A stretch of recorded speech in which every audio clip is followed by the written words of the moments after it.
can't understand why this troublemaker has been created, so Allah is going to show them something they don't know. The next part of the story gets a little bit confusing for Muslims because they read it and they say Allah taught Adam alayhi salam the names of all things. وَعَلَّمَ آدَمَ الْأَسْمَاءَ كُلَّهَا ثُمَّ عَرَضَهُمْ عَلَى الْمَلَائِكَةِ. Then he presented those things to the angels. So when you think of, you should call this out. When Allah told Adam the names of all things, what do you think he told them the names of? Trees, birds, animals, oceans.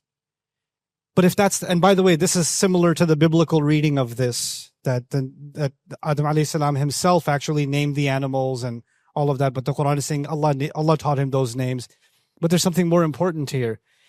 Even if he knows the names of all of these things, even if he knows the names, which, by the way, would mean that he's capable of defining things now, and because of those definitions, he can build knowledge, and if he can build knowledge, he can build science and other technology, right? All of that will come from names.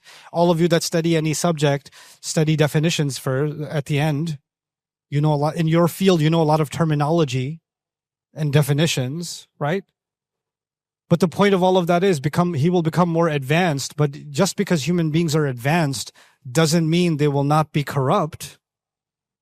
You could be advanced and be corrupt. Is it true that nations in the world that have very high levels of education also can have very high levels of corruption?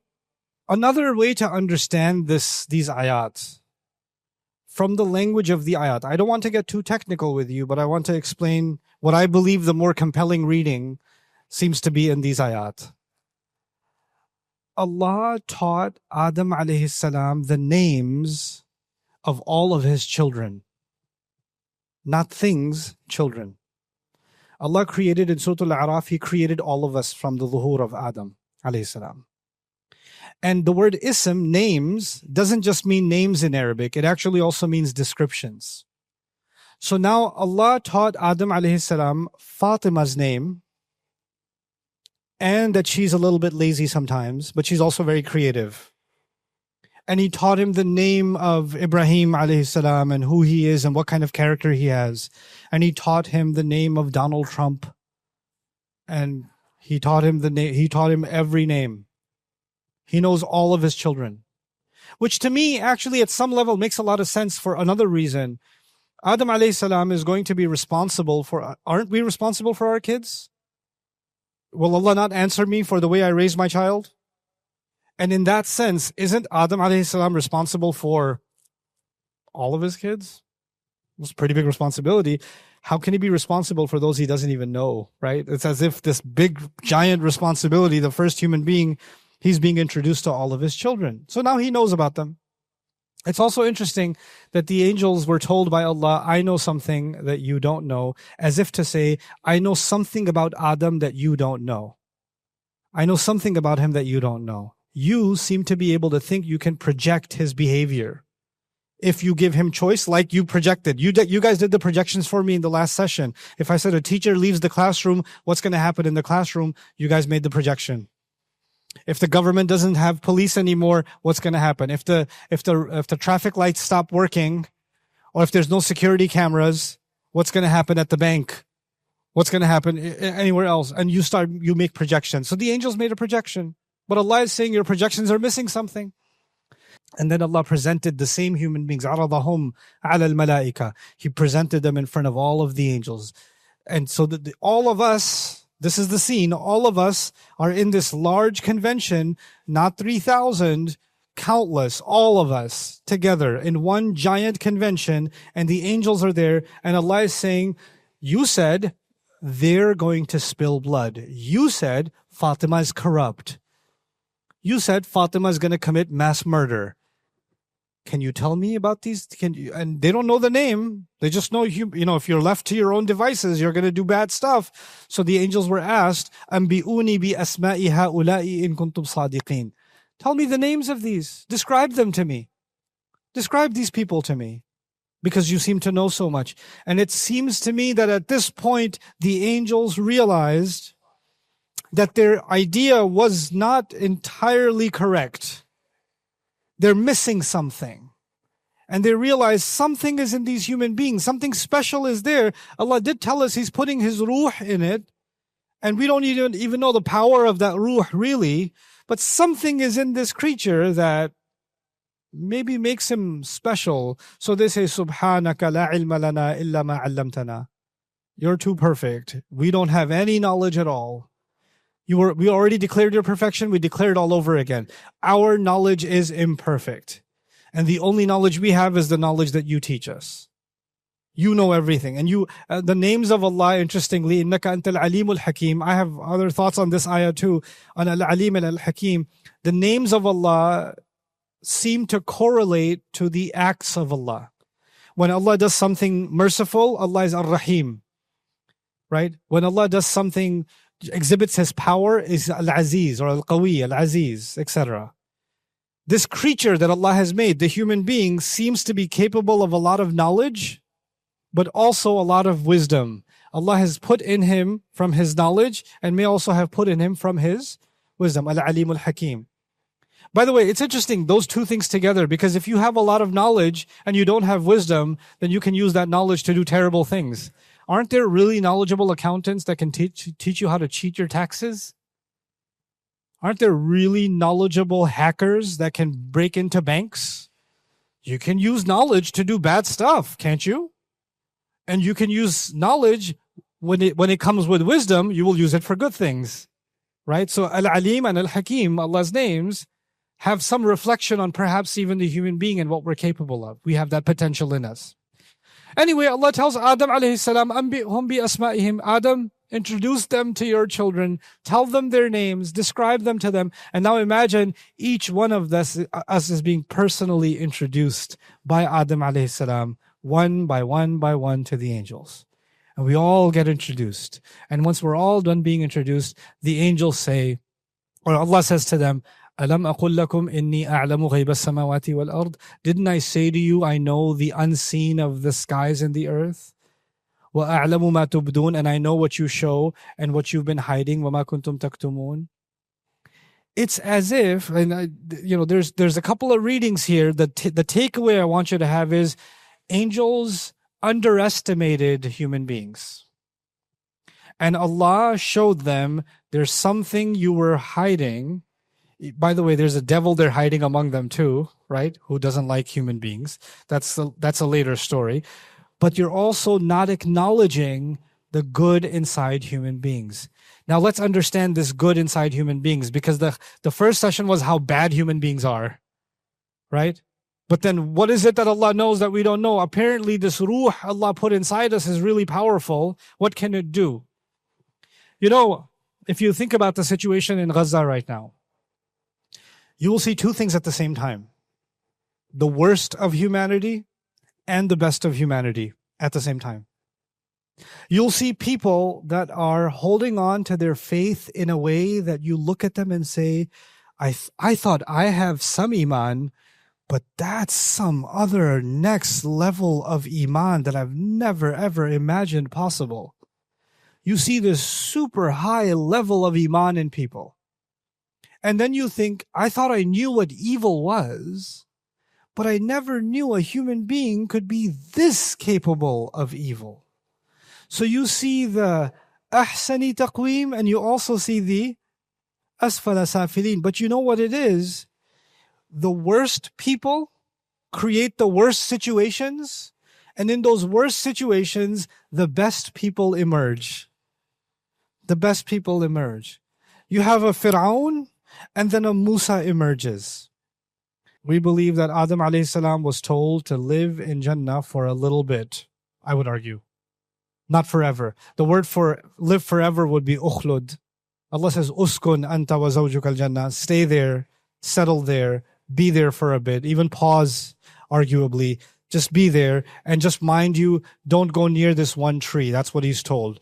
Eat wherever you want to eat, just don't go near this one tree, right? Now, the way I want you to think about this is, look, everybody knows you're going to the earth. You also know you're going to the earth. But before you go, I want you to stay here for a little bit, and then you can go. So he's getting a taste of Jannah before he goes to the earth, okay?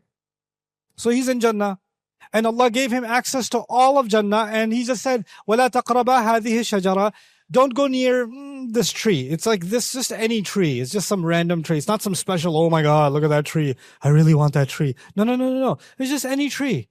And He just says, just don't, this one. The rest of Jannah is accessible to you. Now, what do you guys know about Jannah? It's a pretty amazing place, isn't it?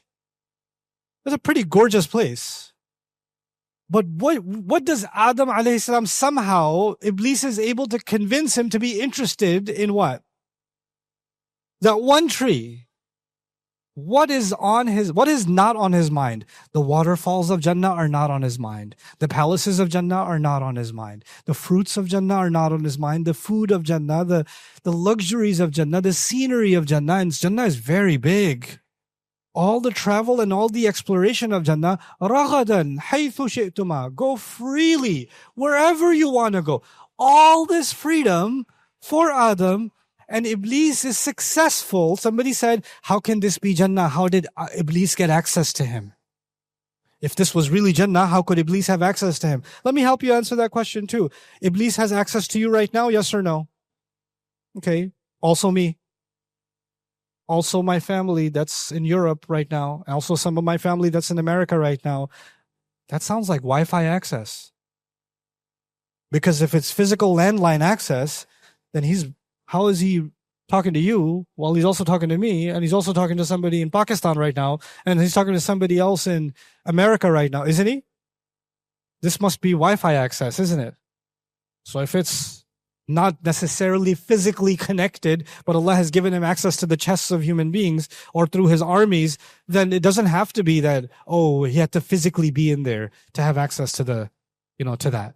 We don't have to make it a physical problem. But anyway, he's in Jannah. We're in Jannah. Our father and our mother are in Jannah, and everything is accessible to them. And Allah says, don't go near this tree. And here's the problem. Simply Allah says, Azallahuma Shaytan. Shaytan caused both of them to slip.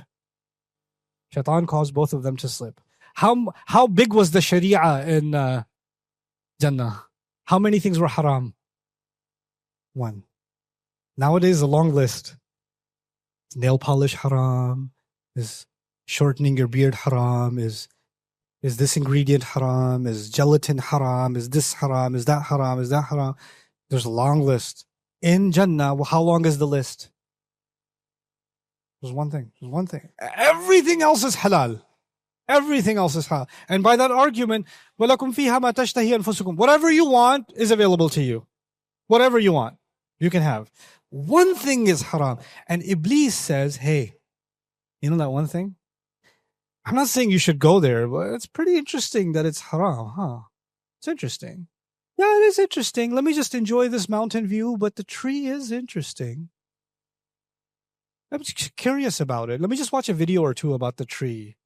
I'm not interested. I'm not saying I want to go near the tree. I'm just Googling it.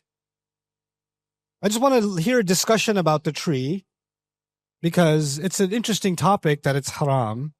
So I want to know more about it. I just want to be better educated about the tree. And then I watch one video about the tree. Then I watch another video. Then I listen to a podcast about the tree. Then I follow a couple of, content creators who are dedicated to the tree. Then I listen to why the tree is not so bad. There's a big YouTube video. Why is the tree not so bad at all? And I watch that. And then there's another related algorithm videos. The tree is actually a good thing. Oh, the truth of the tree exposed. And now I became obsessed with the what? I'm obsessed with the tree. I don't even like the tree. But now I can't stop listening and thinking and constantly being consumed by this tree. This tree has become my obsession. And I can't stop thinking about it all the time. And then I say, okay, let me just go see for myself. I don't know. I'm not sure what to believe about this tree anymore. I just want to take a look. But I can't see from a distance. Let me take a little closer look. What's so bad about this tree? I don't see what the problem is. Let me touch it. My hand didn't burn. Like, why would this tree be a problem? I don't understand. I thought it was such a big deal that this tree is a big problem, but this tree is just a tree. Look.